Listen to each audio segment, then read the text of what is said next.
Hi ನಮಸ್ತೆ ಎಲ್ಲರಿಗೂ. ನಾನು ರುಕ್ಮಿಣಿ.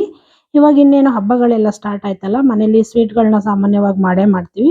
ಅದರಲ್ಲೂ ಒಬ್ಬಟ್ಟಂತೂ ಮಾಡೇ ಮಾಡ್ತೀವಿ. ವರಮಹಾಲಕ್ಷ್ಮಿ ಮತ್ತೆ ಗೌರಿ ಹಬ್ಬಕ್ಕಂತೂ ಒಬ್ಬಟ್ಟು ಮಾಡೇ ಮಾಡ್ತೀವಿ. ಸಿಂಪಲ್ ಆಗಿ ಮತ್ತೆ ತುಂಬಾ ಟೇಸ್ಟಿಯಾಗಿ ಹೇಗೆ ಮಾಡೋದು ಅಂತ ನೋಡ್ಕೊಳ್ಳೋಣ. ಯಾರಿಗೆ ಮಾಡಕ್ ಬರಲ್ಲ ಅಂಥವ್ರು ಕೂಡ ಮಾಡ್ಕೋಬಹುದು. ತುಂಬಾ ಸೂಪರ್ ಆಗಿ ಮತ್ತೆ ಟೇಸ್ಟಿಯಾಗಿ ಮಾಡ್ಕೋಬಹುದು.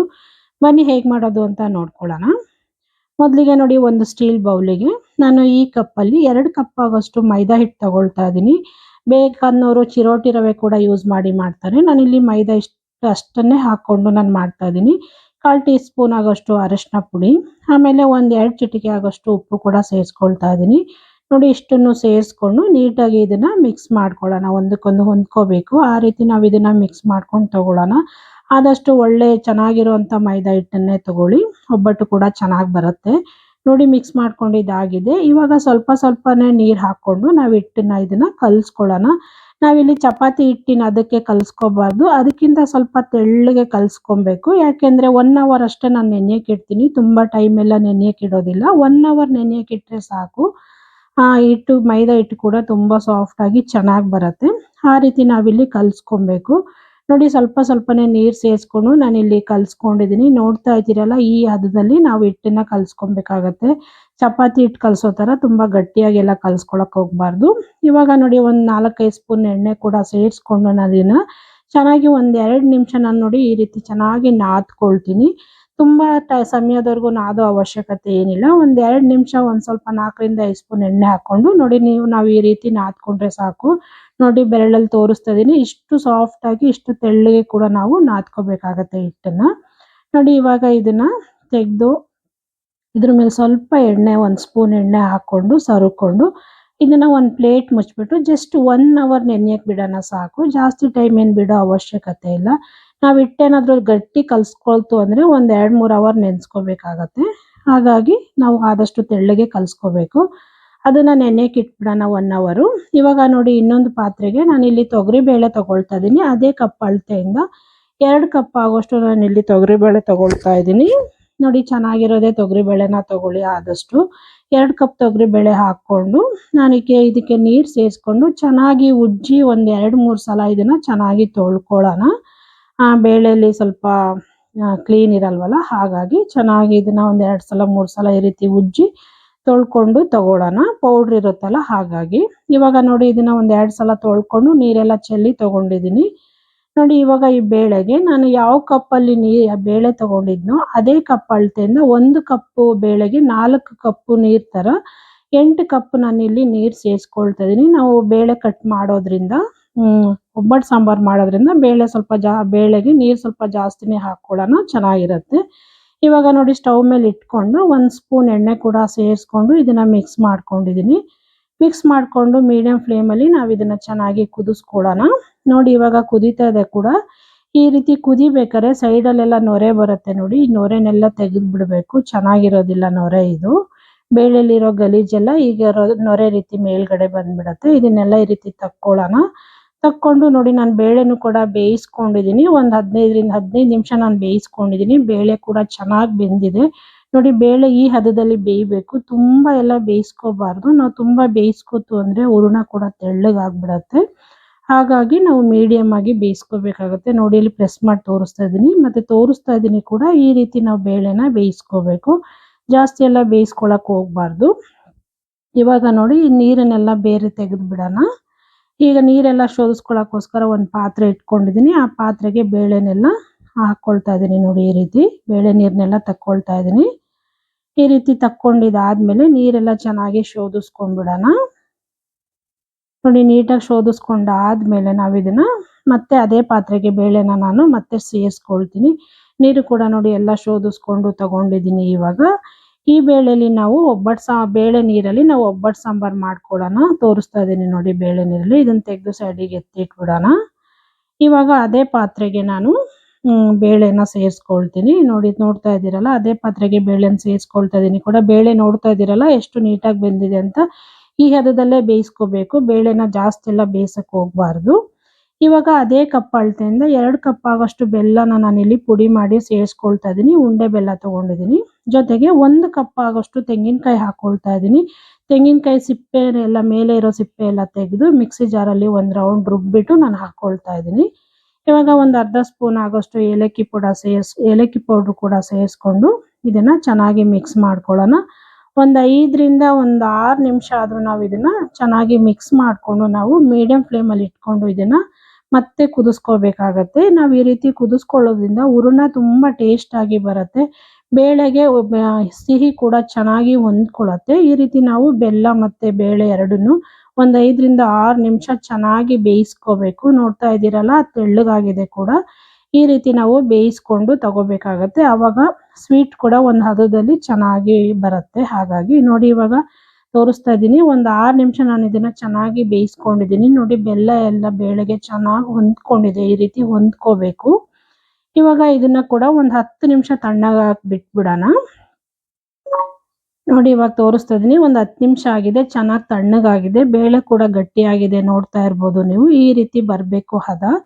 ಇವಾಗ ಇದನ್ನ ಒಂದು ಮಿಕ್ಸಿ ಜಾರಿಗೆ ಸೇರಿಸ್ಕೊಂಡು ಸ್ವಲ್ಪನೇ ಸೇರಿಸ್ಕೊಂಡು ನಾವು ಇದನ್ನ ಆನು ಆಫ್ ಮಾಡ್ಕೊಳ್ತಾ ರುಬ್ಕೊಳ್ಳೋಣ. ಯಾಕೆಂದ್ರೆ ನೀರೇನು ಸೇರ್ಸಕ್ ಹೋಗ್ಬಾರ್ದು. ಗಟ್ಟಿ ಇರೋದ್ರಿಂದ ಒಂದೇ ಸಲ ರುಬ್ಬಕ್ಕಾಗಲ್ಲ. ಸ್ವಲ್ಪನೇ ಆನು ಆಫ್ ಮಾಡ್ಕೊಂಡು ನಾವು ಇದನ್ನ ರುಬ್ಕೊಂಡು ತಗೊಳ್ಳೋಣ. ನೋಡಿ ಬೇಳೆ ಹದ ಇದೇ ರೀತಿ ಇರಬೇಕು. ಆವಾಗ ಹೂರ್ಣ ಕೂಡ ಗಟ್ಟಿಯಾಗಿ ಚೆನ್ನಾಗಿ ಬರುತ್ತೆ.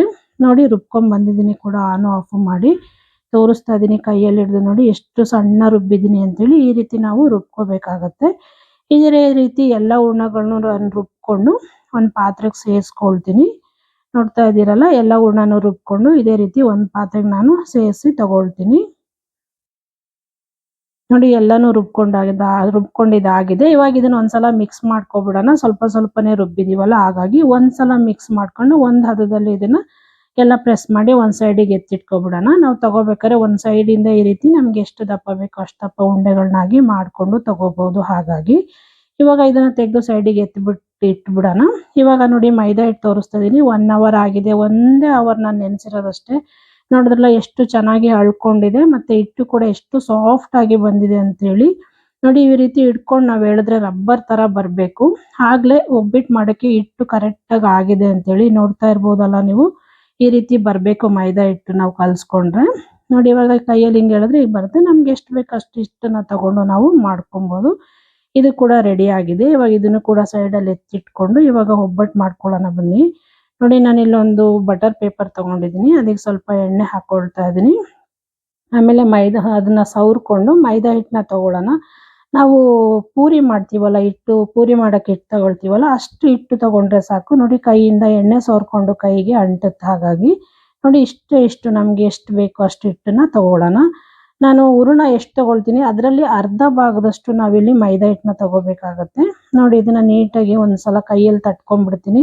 ಮಧ್ಯ ಎಲ್ಲ ತಟ್ಟಕ್ಕೆ ಹೋಗ್ಬಾರ್ದು. ಸೈಡಲ್ಲಿ ಮಾತ್ರ ತೆಳ್ಳಗೆ ತಟ್ಕೋಬೇಕಾಗತ್ತೆ. ಮಧ್ಯದಲ್ಲಿ ಸ್ವಲ್ಪ ಹಿಟ್ಟು ದಪ್ಪನೇ ಇರಬೇಕಾಗತ್ತೆ. ನೋಡಿ ಈ ರೀತಿ.